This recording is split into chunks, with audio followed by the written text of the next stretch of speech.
Уникальная природа, хорошая дорога и инфраструктура. В Хакасии обустраивают туристические места, которые не стыдно показать гостям. Живописные места около поселка Майна называют местом силы.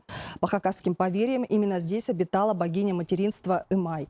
Сегодня поблизости располагается крупнейшая в России гидростанция и туристические объекты. По ниточке серпантина путешественники добираются из Саяногорска до Саяно-Шушенской ГЭС. Одна из остановок по пути – самая большая в стране скала из мрамора. Сейчас она оборудована под экстрим-парк, со смотровых площадок которого открываются виды на Енисей и Борус. Дорога на этом участке полностью обновлена. Освещение, новый асфальт, тротуары, оригинальные остановочные павильоны, парковка, удобная для автолюбителей и пешеходов разметка. Все работы подрядчик выполнил за 1,5 месяца. Ремонт обошелся в 25 миллионов рублей.